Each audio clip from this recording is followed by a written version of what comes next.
malam ini kita bisa berjumpa.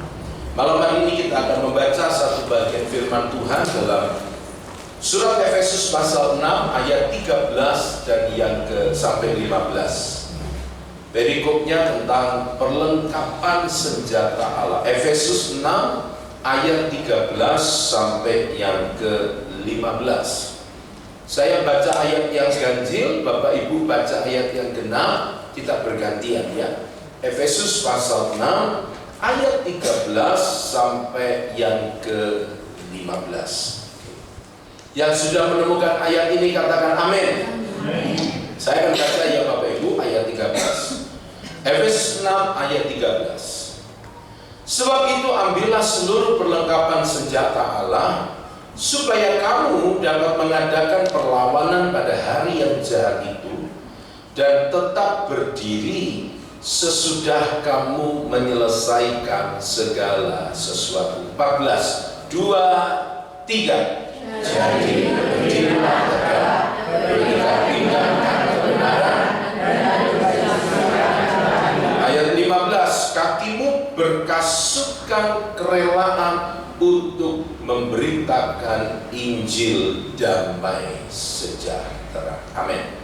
Bapak Ibu Saudara sekalian, tema yang diberikan kepada saya adalah kasut Injil damai sejahtera. Efesus 6 ayat yang ke-15, kakimu berkasutkan kerelaan untuk memberitakan Injil damai sejahtera. Saya tidak perlu lama-lama tentang perlengkapan senjata Allah, lebih terfokus di ayat yang ke-15. Kasut kerelaan memberitakan Injil damai sejahtera. Ada dua pelajaran yang akan kita pelajari pada malam ini. Ayat ini mengajarkan kepada kita tentang satu, Bapak Ibu, mobilitas. Saudara, apa itu mobilitas? Menurut Kamus Besar Bahasa Indonesia, kata mobilitas itu artinya kesiapsiagaan untuk bergerak. Sekali lagi, mobilitas itu artinya kesiapsiagaan untuk bergerak. Pak Denny, dari mana penafsiran kasut kerelaan memberitakan Injil ini kok ngomong tentang mobilitas? Dari mana? Saya bukan menebak-nebak Bapak Ibu, tetapi dalam terjemahan yang lain ayat ini, dalam terjemahan Alkitab versi Firman Allah yang hidup FAYH, dikatakan begini terjemahannya: kenakanlah sepatu yang dapat mempercepat langkah saudara dalam mengabarkan berita kesukaan tentang perdamaian dengan Allah. Bapak Ibu Saudara sekalian, kasut atau sepatu itu merupakan sejenis sandal atau alas kaki yang diikat tali yang dipakai oleh prajurit Roma. Background dari ayat ini, gambarannya adalah sepatu yang dipakai prajurit Roma. Tujuannya supaya prajurit ini mampu berjalan lebih cepat dan sanggup menempuh jarak yang jauh. Begitu Bapak Ibu. Kasut itu menggambarkan tiga hal. Yang pertama tentang mobilitas bergerak yang baik. Yang kedua, kasut atau sepatu itu bicara tentang kemampuan bergerak kemanapun. Begitu. Jadi bukan hanya cepat, siap siaga, tapi kemanapun bisa. Tapi yang ketiga, kasut itu juga bicara tentang siap sedia setiap saat untuk memenuhi panggilan atau keinginan komandan. Nah, saya ketemu sebuah artikel tentang mobilitas, Bapak Ibu. Mobilitas itu mengacu pada kemampuan untuk bergerak atau kemampuan untuk berpindah. Nah, sedangkan makna mobilitas, karena kita ini membahas perlengkapan senjata Allah, itu berarti bicara tentang Laskar Kristus. Jadi saya ketemu artikel tentang mobilitas seorang tentara. Ini bukan mobilitas masyarakat sipil ya, tapi kita akan belajar apa itu mobilitas seorang tentara, dan ternyata itu jauh lebih spesifik dibandingkan pengertian umum mobilitas itu. Hal ini merujuk pada kemampuan tentara untuk bergerak secara cepat, efisien, dan efektif untuk mencapai tujuan operasionalnya. Jadi ada sasarannya, ada targetnya. Makanya butuh mobilitas, bergerak dengan cepat. Ada beberapa aspek, diantaranya adalah yang pertama, mobilitas strategis. Apa itu? Kemampuan untuk memindahkan pasukan dan peralatan dalam skala besar antar wilayah atau negara untuk mendukung strategi militer jangka panjang. Jadi kalau Bapak Ibu lihat ada serombongan senjata besar, tank dipindah, itu bukan sekedar pawai ini Bapak Ibu. Apalagi bukan 17 Agustus, bukan hari ulang tahun TNI. Tiba-tiba lewat di Cangkuban, ini ada apa? Lalu kita berdiri, weh, dada, tentaranya mencucu lihat saudara. Ini bukan pawai ini. Ini ada sesuatu, ada operasi militer. Bukan ada yang amin. Ini melibatkan perencanaan logistik yang rumit, termasuk transportasi udara, laut, dan darat. Nanti kita belajar apa hubungannya dengan kita ini. Yang kedua, mobilitas operasional. Kemampuan untuk bergerak dengan cepat dan fleksibel di medan perang sekarang. Untuk apa? Meresponi situasi yang berubah-ubah. Ini membutuhkan koordinasi yang tepat antara berbagai unit militer dan penggunaan taktik yang tepat, yang seperti manuver, penyebaran, dan pengelompokan pasukan. Jadi bukan geruduk pasukan ini di sini, tapi mulai ditempatkan sniper di sana, pasukan yang berdarat di sini, ini yang bagian ini dulu. Nah, itu ada strateginya. Berikutnya, mobilitas taktis kan. Kemampuan unit militer kecil untuk bergerak dengan cepat dan tepat di medan pertempuran untuk mencapai posisi yang menguntungkan. Menguntungkan apa? Untuk bisa melakukan serangan atau menghindari serangan musuh. Ini melibatkan penggunaan kendaraan tempur, kemampuan manuver individu, dan pemahaman mendalam tentang medan. Daerah perangnya ini bagaimana harus diketahui dulu. Sampai di sini Bapak Ibu, nanti ada mobilitas yang lain, tapi sampai di sini kita akan tarik sedikit tentang berhubungan dengan kehidupan kekristenan kita. Misalkan Bapak Ibu PTK ini mengadakan KKR misalkan. Bapak Ibu diajak oleh pemimpin saudara, kita akan KKR di Toraja. Ada yang pernah tahu Toraja? Toraja itu kalau nggak salah Caruban Perapatan belok kanan. Saya ngomong Toraja, Bapak Ibu nggak bisa nangkep. Kenapa? Karena memang nggak tahu di sana. Lalu dengan bondo iman, berangkat ke Toraja, beli tiket sampai di sana bingung, longah-longah.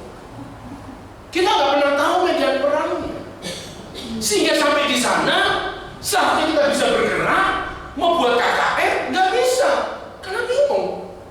Ini medan perangnya bagaimana? Ini daerah Toraja itu apa? Kami sampai di Merak. Merak itu Kalimantan Timur, daerah Dayak, pedalaman Dayak. Dari Samarinda, teman saya dulu ke sana 3 malam. Kalau ke Merak itu 3 malam, dan di malam kedua dia telepon saya, dia bantu doa. Kenapa? Saya ini di hutan, mobil kami rusak di tengah hutan, bannya bocor. Saya bilang, kalau ban bocor, ya cari tukang tempel ban. Betul enggak Bapak Ibu? Persoalannya Kolden ini bukan di kota, di tengah hutan. Siapa saya mau jadi tukang tembel banyak begitu.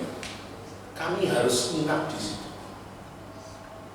3 hari Bapak untuk sampai ke Merak. Nah, ketika saya dengan tim sampai ke sana, itu butuh hampir 12 jam.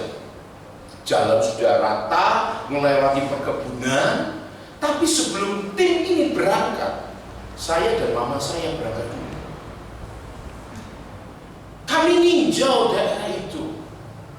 Kami harus tahu medannya bagaimana. Merak itu apa? Terus yang terutama adalah budayanya di sana itu apa? Aduh, Bapak Ibu senang banget kalau di sana. Apalagi kalau minggu pagi. Waduh, senang sekali lihat orang jalan kaki bawa Alkitab. Mau ke gereja, luar biasa. Kayak di Kupang. Saya sebelum khotbah di gereja Gemit Kupang itu khotbahnya sejumlahnya ribuan. Hanya satu-satunya pendeta karismatik yang bisa khotbah di Gemit itu, namanya Daniel Setiawan itu saudara saya. Dan itu kali pertama saya di situ. Anda tahu panggungnya, podium itu kayak gunung, saudara. Persis Yesus khotbah di bukit. Cuma kali ini Yesusnya kacamataan, saudara. Ya kira-kira, persis saudara.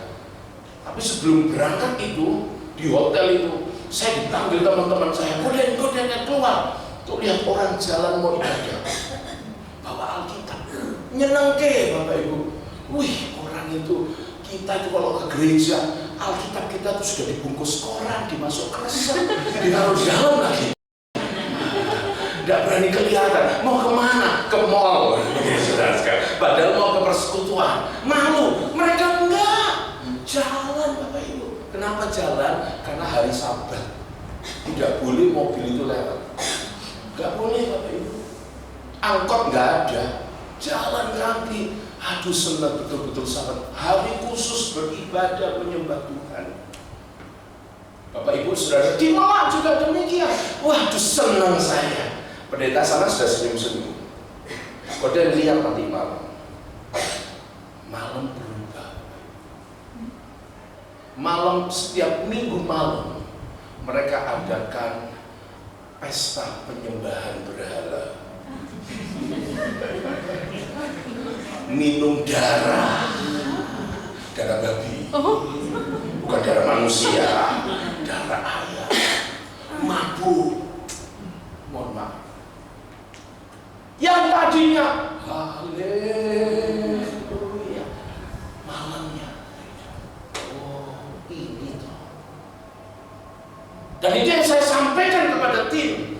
Kita pergi ke Merak, jangan bingung dengan baju yang kamu pakai. Kalau rohmu gak siap, gawat. Kenapa Bapak Ibu? Karena teman saya di sana lagi baca Alkitab tengah malam. 2 teman, yang satu tidur karena mereka tinggal di rumah adatnya, jendelanya terbuka. Lagi baca Alkitab. Kok kerasa ada yang melihat ya? Padahal itu hutan. Kok kerasa ada yang noleh? Gak ada siapa-siapa. Oh, feeling aja, gak enak. Baca lagi. Ada yang melihat. Noleh lagi, gak ada. Oh, ini takut-takutan. Baca lagi. Dia berkata, oh dia kali ini jelas ini. Saya lihat dari sudut mata saya ini, ada tuh kepala itu lihat. Dan kali ini saya berkata, Tuhan tunjukkan kepadaku, jangan sampai dia hilang. Dan dia noleh. Dia berkata, tahu saya nggak lihat kok dia. Kenapa? Itu kepala sama usus. Apa? Kuyang. Makanya saya berkata sama tim, jangan kamu kira KKR di sana nanti kita, lawatan Tuhan, haleluya. Kita nggak doa puasa, gawat. Mobilitas. Ibadah ini juga bukan hanya sekedar ibadah, setiap kali ibadah selesai ibadah harus ada pergumulan. Karena setan tidak suka kita semua bertumbuh di dalam Dia, di dalam Yesus. Tidak suka. Setan mau kita itu jadi Kristen biasa-biasa baik. Betul? Halo? Gak usah fanatik-fanatik. Halo? Yang penting seminggu sekali ke gereja. Halo? Gak apa-apa, bahkan ini yang paling gawat. Kamu pelayanan silakan. Kamu mau jadi majelis, monggo. Bahkan kamu jadi pendeta silakan. Tapi cuma 1 tahun sekali saja, pas malam suro. Bener Bapak Ibu. Datang ke Gunung Kawi cuma ngasih persembahan. Pantesan pendeta ini kok sugih. Loh, kok perlu kita ngomong-ngomong terbuka pendeta loh saudara. Saya begini. Terus kamu khotbah itu apa yang kamu khotbah? Sepenting suge. Kenapa? Karena prinsip rohani hari ini berbeda Bapak Ibu. Tadi di mobil saya cerita. Kalau tahun 80-an ada lagu yang berkata, kalahkan takutmu dengan doa, kalahkan khawatirmu dengan doa, kalahkan sakitmu dengan doa. Doa besar kuasanya, amin. Tahun 80 itu, tahun 2025, kalahkan takutmu dengan duit. Halo, kalahkan khawatirmu dengan duit, kalahkan sakitmu dengan duit. Duit besar kuasanya.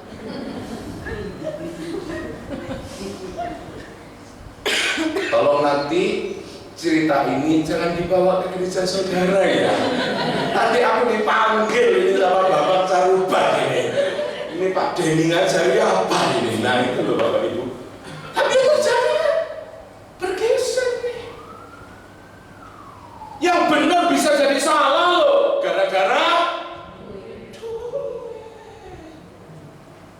yang salah bisa ketutup salah dan dosanya karena saya diundang satu gereja di sebuah kota. Sebelum khotbah dimasukkan ke ruangan, diajak ngobrol, diintegrasi dari A sampai Z. Saya berkata, untung gak tanya KTP saya begitu saudara. Pelayanan berapa tahun? Sekolah Alkitabnya di mana? Macam-macam. Terakhir dia berkata, nanti Pak, kalau khotbah tolong jangan ngomong perselingkuhan, karena donatur kami sedang berselingkuh. Loh, saya langsung megang kepala saya. Kenapa? Karena saya berangkat itu saya tanya Tuhan, termasuk hari ini saya khotbah. Saya tanya Tuhan, saya mesti ngomong apa Tuhan?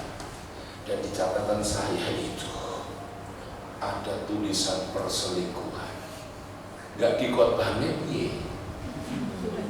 Dikhotbahkan piye? Pulang itu diaken yang tadinya senyum bisa mencucu. Dan Anda tahu, gak usah diundang lagi. Betul. Duit besar kuasanya, duit.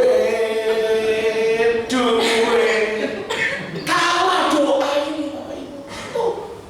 Bukan di Caruban, di Surabaya. Banyak kayak gitu. Persoalannya gereja Surabaya bukan cabang di Caruban. Banyak ya gereja Surabaya bukan cabang di Caruban.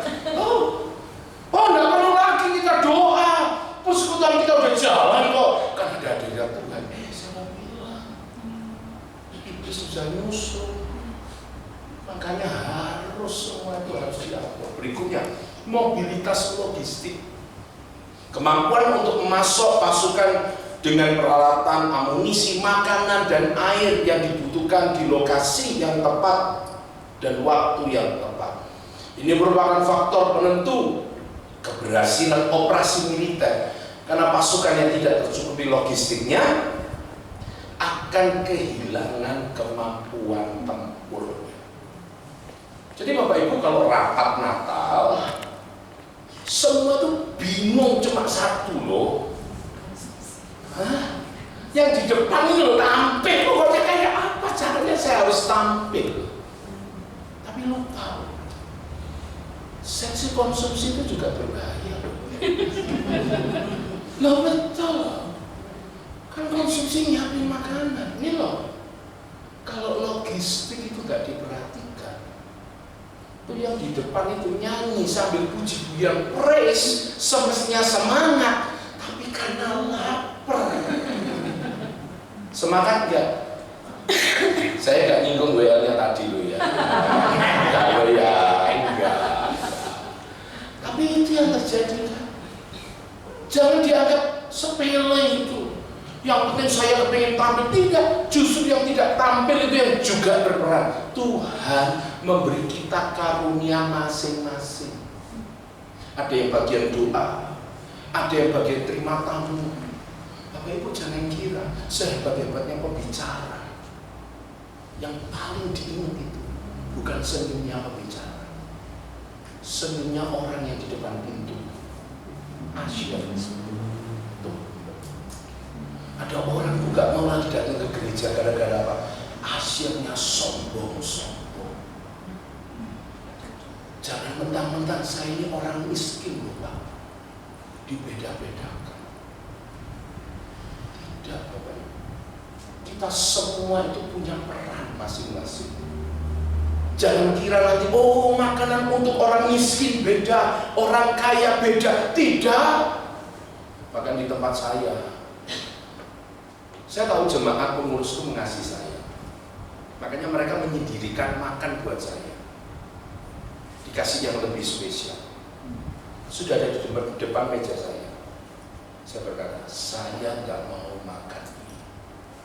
Duh, Pak Denny, jangan disia-siakan jeripayanya orang. Tidak, saya justru mau makan apa yang dimakan oleh jemaat. Loh, udah ngamen. Loh, udah ngamen. Garuk-garuk sudah. Pengurusnya garuk-garuk. Ini pendeta Edian gitu ya. Loh, memang begitu, Ibu. Nggak ada beda. Kita ini semua sama. Ingat ya, pagi-pagi koki surgawi itu sudah repot. Bikin roti mana? Buat siapa? Lah bangsa Israel itu kaya semua. Halo? Pasti ada jenjangnya kan? Ada yang kaya, ada yang miskin, ada yang pintar, ada yang bodoh. Tapi semua dapat bagian rata. Yang penting siap. Perut kenyang siap perang. Tapi orang Indonesia perut kenyang tidur langsung. Tidak ya, bukan di Caruba, Surabaya. Bukan ada yang amen. Nah, tadi ngomong amen, karena tahu ujungnya, saudara sekalian. Kena lagi kita ini. Nah itu ya, mobilitas informasi itu. Dalam peperangan modern, akses dan kemampuan memproses informasi dengan cepat sangat penting. Ini termasuk kemampuan untuk mengumpulkan intelijen, berkomunikasi secara efektif, dan menyebarkan informasi kepada unit yang relevan. Ini butuh informasi, tapi yang positif. Saya sangat heran sekali dengan orang-orang Kristen akhir zaman. Lebih cepat ingat berita gosip daripada firman Tuhan. Halo? Apalagi kalau, ada nih, pendeta ini jatuh dalam dosa, cepat. Ini saya perjalanan ke Caruban ini, masih perjalanan. Beritanya sudah sampai Jakarta, saudara. Jangankan Caruban, sudah sampai Jakarta. Bapak Ibu saudara sekalian, kok cepet banget, suka sekali yang negatif nih. Saya percaya di sini tidak. Kita mau mendengar firman Tuhan yang baik. Sampai ada satu teman saya berkata, oke, pokoknya di kota ini, bukan di Caruban, kota itu kalau ngentut jangan ngentut di sini, di ujung kota tahu. Bayangkan, ngentut aja diperhatikan tuh Bapak Ibu. Jadi saya mohon saudara jangan ngentut ya.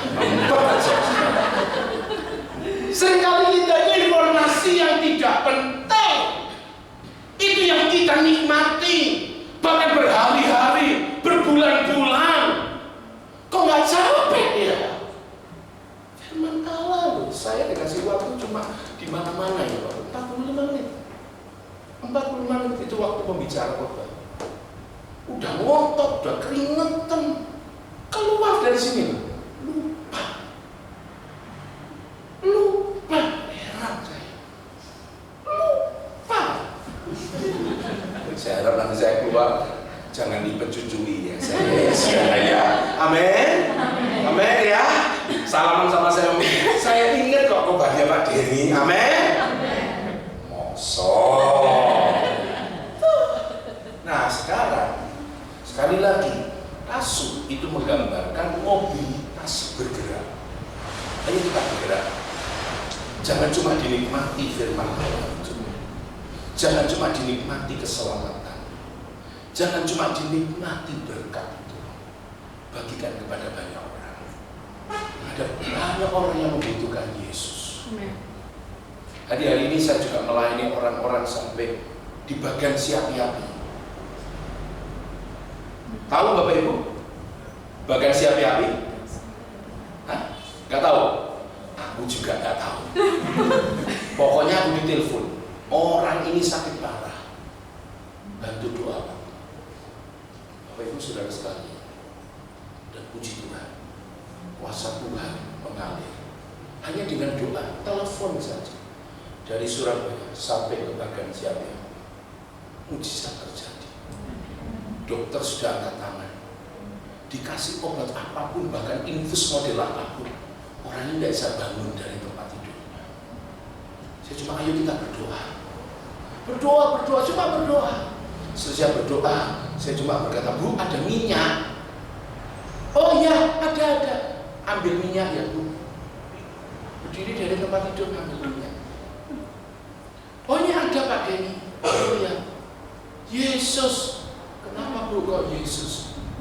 Aku kok bisa jalan ya?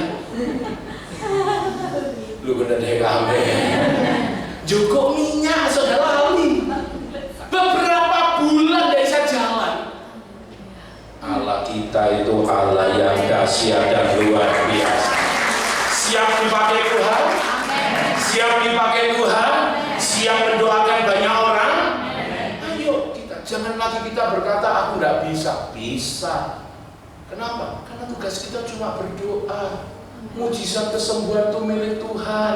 Dan Tuhan yang bekerja. Dua, kemampuan bergerak kemanapun. Bahkan yang ketiga, siap sedia setiap saat untuk memenuhi panggilan atau keinginan komandan. Secara rohani Bapak Ibu, komandan kita adalah Tuhan Yesus Kristus. Jadi seberapa cepat kaki kita bergerak, seberapa cepat kaki kita ini bergerak untuk memenuhi panggilan Tuhan. Seberapa cepat. Kasut rohani ini bicara tentang hati yang rela untuk mengabarkan Injil damai sejahtera. Kerelaan hati berbicara tentang siap sedia setiap saat, setuju katakan amin, untuk memenuhi panggilan Tuhan. Nah, sekarang mendengarkan kata panggilan Tuhan tuh. Banyak yang bertanya-tanya tentang arti panggilan sebenarnya dalam konteks kekristenan. Panggilan adalah rancangan Tuhan bagi hidup kita yang sudah Tuhan siapkan sebelumnya dan Tuhan mau supaya kita hidup di dalamnya. Efesus 2 ayat 10 dikatakan karena kita ini buatan Allah, diciptakan dalam Kristus Yesus untuk melakukan pekerjaan baik yang dipersiapkan Allah sebelumnya. Ia mau supaya kita hidup di dalam. Seringkali orang itu menyalahartikan panggilan Tuhan itu menjadi profesi tertentu. Apa itu? Seperti profesi rohani, romo, pastor, suster, pendeta, penginjil, full timer, hamba Tuhan, dan lain-lain. Padahal setiap kita dipanggil oleh Tuhan untuk melakukan melakukan kehendak Tuhan. Sekali lagi, melakukan kehendak Tuhan dalam hidup ini. Semua profesi, pekerjaan atau tanggung jawab adalah panggilan Tuhan kepada setiap kita. Dan Tuhan mau supaya kita mengerjakan dengan sungguh-sungguh. Nah itu, jadi karyawan yang sungguh-sungguh. Jadi bos yang takut akan Tuhan. Amin. Jadi pelajar yang terbaik. Tuh. Jadi bukan melulu tentang jadi pendeta, jadi vulkan, bukan. Seperti layaknya seorang tentara, saudara, yang selalu siap siaga, waspada dan berjaga-jaga. Matius 26 ayat 41 dikatakan begini, berjaga-jagalah dan berdoalah supaya kamu jangan jatuh ke dalam pencobaan. Roh memang penurut tetapi daging lemah. Bapak Ibu, seseorang yang berjaga-jaga adalah seseorang yang punya kesadaran rohani untuk bereaksi dengan cepat sesuai dengan kehendak Tuhan. Tuh, bukan reaktif ya. Apa itu? Dengar berita dikit reaktif, emosi, enggak. Tapi reaksi cepat sesuai dengan kehendak Tuhan.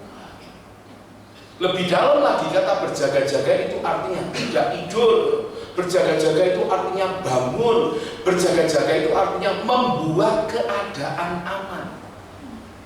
Loh, kenapa Pak Gini? Kok kita harus berjaga-jaga? Karena ada pihak-pihak yang harus kita lawan.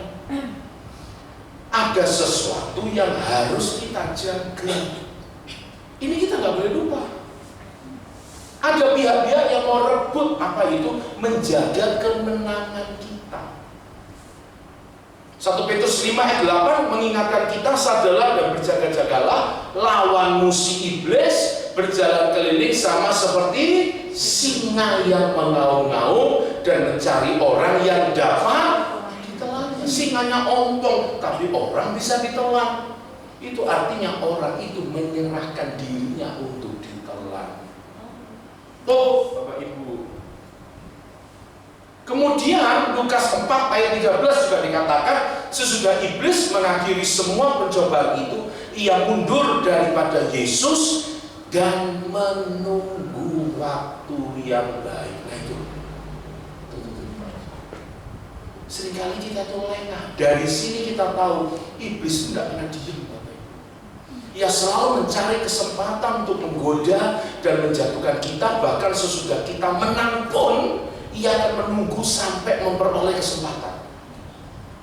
Lihat ya, semua perang, Daud gak ikut perang, jatuh dalam dosa. Lihat perempuan mandi. Tuh, bahaya sekali jika iblis menyerang Anda dan saya tidak siap. Makanya kita harus berjaga. Bukan hanya ketika kita mengalami persoalan, ketika sakit kita berdoa, tapi ketika kita sudah sembuh kita tetap berdoa. Gak boleh kendor. Karena iblis mau mencuri, mau ngambil kemenangan. Jangan berpikir bahwa karena kita mengikut Yesus, kita akan otomatis selalu menang. Selalu menang lawan iblis. Tidak, Bapak Ibu. Iblis akan terus mencari cara untuk memisahkan kita dari Tuhan. Oleh karena itu dijaga.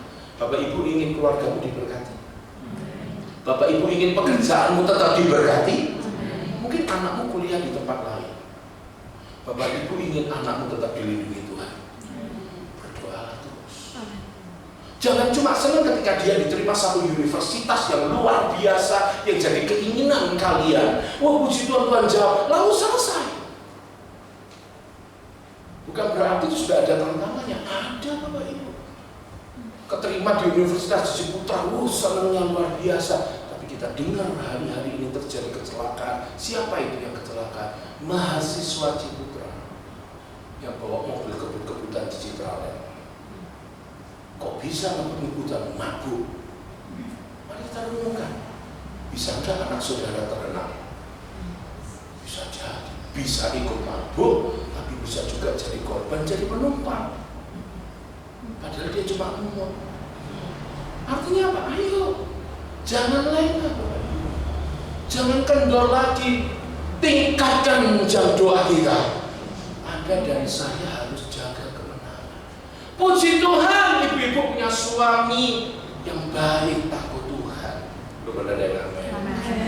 Puji Tuhan. Tapi jangan kendor doa. Godaan itu tetap ada. Puji Tuhan, kalau berkat pekerjaanmu diberkati, jangan kendor. Saya ketemu dengan satu teman kode. Tuhan itu unik dengan saya. Anak ini, saudara, kalau di persekutuan kami anak-anak muda, dia itu duduk diam sendiri. Anak laki. Saya sampai mikir-mikir. Yang lain kalau sudah persekutuan anak-anak muda itu kalau persekutuan ya, kan sampai diusir-usir pulang ya. Gak mau pulang, saudara, kumpul-kumpul. Dia ini satu sekolah loh sama dia, tapi dia tidak kumpul, minder dia. Tak lihat 3 bulan, nggak gimana aja. Bulan ketiga gak bisa ada sedang. Kamu tuh nggak kumpul sama macam-macam. Oh, ada apa kok deh? Ada masalah kan? Udah. Ayo jujur aja ngomong kok deh. Nangis dia, kaget saya. Kenapa kamu nangis? Kok deh, ngomong sama aku. Ngomong apa? Ngomong kalau aku ini tidak punya hari depan. Saya tahu, kok bisa kamu ngomong gitu? Papaku ini kok punya usaha, tapi habis-habisan karena papaku terlibat judi. Wis gak karu-karuan keluarga kami. Dan aku ini cuma datang ke sini karena aku sudah tidak bisa mikir. Aku ini punya hari depan kan. Nuansnya ayo kita berdoa. Saya sampaikan pesan Tuhan. Saya cuma berkata gini, hidup matimu ada di tangan Tuhan. Betul. Udah nggak ketemu, kuliah nggak ketemu, COVID nggak ketemu, sudah ketemu, saya dapat. Tiba-tiba ada seseorang WhatsApp saya, Shalom kode. Ini saya tahu orang ini dari cara dia panggil saya. Kalau dia manggil saya Pak Daniel, berarti ini orang baru. Tapi kalau dia manggil kode, ini orang lama. Termasuk keluarga PTK ini tidak manggil saya kode orang lama ini. Saya juga lama di sini ya, saudara. Saking lamanya saya lupa ini. Lupa. Untung tadi minta dijemput. Anak saya ikut, cuma anak saya yang kecapean. Besok dia mau ketemu rekan firma hukumnya karena dia pengacara, ketemu nanti di Magetan. Jadi mohon maaf, jadi saya minta tolong dijemput. Nah, begitu saudara. Nah, dia berkata, Shalom kode. Karena di bawah WhatsApp-nya nggak ada fotonya. Shalom, kamu ini siapa? Dia sebut nama. Dek saya. Boleh saya telepon kamu? Dia jawab, boleh kode, tak telepon. Apa kabar? Puji Tuhan kode. Dia langsung begini. Ingat kode ngomong apa? 20 tahun yang lalu. Ya ampun Tuhan. Ojo 20 tahun kemarin saya ketemu orang doakan. Kode ingat pesan Tuhan buat saya. Lali ya. 20 tahun yang lalu ngomong apa aku ini? Lali aku. Tuhan ngomong apa sama kamu? Hidup matiku ada di tangan Tuhan. Oh iya, terus kode ingat gak waktu itu kan aku gak punya harapan toh. Keluargaku berantakan, ekonomi kami sudah habis-habisan, papa terlibat judi, dikejar-kejar debt collector. Sampai aku nangis kan. Ingat aku, oh iya. Terus kayak apa bang? Hari ini kode, aku punya 2 pabrik. Ibu dan amin. Berikan tepuk tangan yang meriah. Tapi dia bilang begini, kode, jangan kode kira ketika aku punya 2 pabrik, aku berhenti berdoa. Yang kode ajarkan 20 tahun yang lalu, tetap aku lakukan sampai hari ini, sekalipun ada 2 pabrik. Saya berkata, kok bisa kamu diberkati? Coba pendeta lu gak percaya ya hati saudara. Kok bisa kamu itu? Justru COVID kemarin membuat dia bisa punya 2 pabrik. Aneh, yang lain tutup, dia bisa diberkati. Kenapa? Doa berdoa, doa besar kuasa. Bapak Ibu gak bisa lagu ini tak? Atau Bapak Ibu mulai ragu dengan duet itu tadi ya? Hah? Yang mana itu?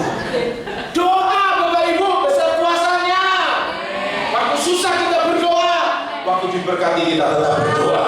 Berikan tepuk tangan yang meriah. Kedua, melawan kedagingan, menjaga hidup. Yang tidak kalah penting adalah melawan daging kita sendiri.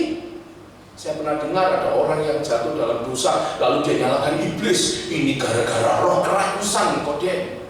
Roh ketamakan ini ada di dalam diri saya. Kok saya tangis di sana. Roh percabulan, ya motomu culek. Itu saudara, mohon maaf ya. Ini roh Surabaya ini matu ini. Enggak betul enggak? Tentu saja pandangan itu keliru, Bapak Ibu. Jika iblis 100% bertanggung jawab atas dosa kita, kenapa Paulus itu ngomong begini? Matikanlah dalam dirimu segala sesuatu yang duniawi.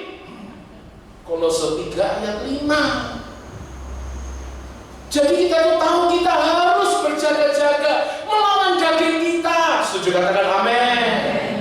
Karena kita tahu bahwa iblis memang menggoda kita, tetapi kita jatuh dalam godaan itu karena keinginan kita sendiri. Yakobus 1 ayat 14 dan 15. Kenapa? Karena nature kita selalu mengingini apa yang Tuhan gak sukai. Kita harus berjaga-jaga lewat doa, karena itulah kunci mengatasi kelemahan daging dan godaan. Yang kedua sekarang, mutiara kedua, tenang dan keteguhan hati. Efesus 6 ayat 15 katakan, kakimu berkasutkan kerelaan untuk memberitakan Injil damai sejahtera. Apa hubungannya dengan tenang dan keteguhan hati? Sekali lagi, dalam terjemahan yang lain, dalam terjemahan Alkitab sederhana Indonesia, dikatakan begini, teruslah berpegang pada kabar baik tentang Kristus. Kabar baik itu menolongmu supaya merasa tenang dalam perlindungan Allah. Sekarang saya ketemukan dalam terjemahan yang lain, dalam terjemahan Amplified Bible, ngomong begini, jika diterjemahkan ke bahasa Indonesia. Dan setelah kamu mengenakan alas kaki sebagai persiapan untuk menghadapi musuh dengan keteguhan hati. Jadi kasut itu bicara tentang dua hal, tenang, ketenangan, dan keteguhan hati. Ada sebuah korelasi, hubungan timbal balik antara tenang dan teguh hati. Apa maksudnya? Orang yang tenang itu pasti punya keteguhan hati. Amin. Tapi di sini orang yang tenang itu pasti tidur. Orang yang tenang punya keteguhan hati. Sebaliknya, keteguhan hati itu menghasilkan ketenangan. Gimana kita bisa mobile? Gimana kita mau bisa bergerak ke sana kemari kalau hati kita gelisah? Kalau hati kita kecewa, kalau hati kita tawar, percuma. Ikut jam-jam doanya PDPTK, percuma itu Pak Pendeta yang gendut itu, yang khotbah itu ngoceh, itu percuma, itu dia. Saya enggak malam itu bisa kenapa? Bisa memberitakan Injil? Gembala saudara berkata, ayo kita memberitakan Injil, ayo kita KKR. Berangkat toh. Aku di sini alasannya jangan toko. Toko di mana? Padahal hatinya kecewa.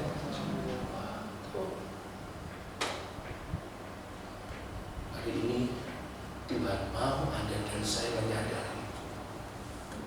kita tidak akan bisa memberitakan Injil kalau hati kita nggak pernah beres. Kita semua punya pergumulan. Kita juga pernah dikecewakan. Nah, saya cuma ingatkan tip terakhir satu. Bapak Ibu kalau lihat seluruh selengkap senjata Allah itu dipakai untuk yang di depan. Ada perisai di mana? Ada baju sirah. Betul? Semua itu untuk yang di depan. Belakangnya kosong. Anda tahu, belakangnya ini dijaga oleh teman di belakang. Tapi yang terjadi, ditusuk oleh temannya sendiri dari belakang. Makanya kecewa yang paling berat itu bukan dilukai oleh orang lain, tapi oleh orang dalam. Entah itu saudara, entah itu keluarga, yang paling gawat rekan pelayanan, sahabat,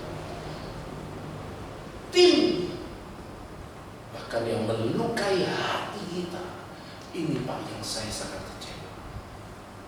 Siapa itu? Pemimpin saya sendiri. Saya cuma inginkan Bapak Ibu Saudara, jaga temanmu yang di depan. Jangan kau tusuk.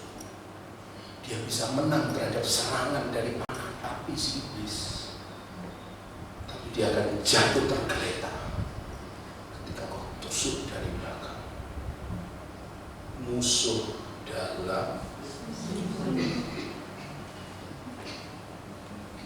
Hari ini Tuhan mau ingatkan, bisakah engkau jadi orang yang bisa dipercaya, menjaga rekan-rekan sekerja?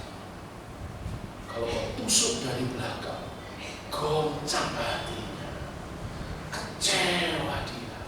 Mau bikin KKR siapapun pembicaranya, dia tidak akan datang. Dia mungkin datang, dia mungkin tertawa, tapi dia tidak akan percaya. Kenapa? Ketika dia keluar dari gedung itu, yang dia ingat adalah orang yang menusuk dia. Ingat Bapak Ibu, kita nggak bisa lepaskan Yudas ya. Dari 12 murid Yesus ada Yudas. Tapi saya mau himbau Bapak Ibu di tempat ini, jangan jadi Yudas. Jaga kawanan dan persaudaraan kita, sehingga kita dengan rela memberitakan Injil damai sejahtera buat banyak orang. Berikan tepuk tangan di hadapan. Kan bisa berdoa. Saya jemput Bapak Ibu Saudara untuk berdiri.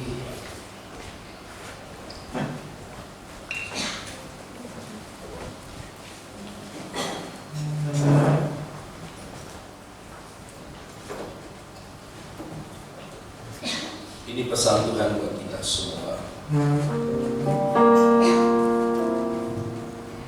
Renungkan baik-baik. Tuhan itu punya rencana yang besar buat setiap kita. Tuhan mau pakai setiap kita jadi alatnya yang indah dan luar biasa.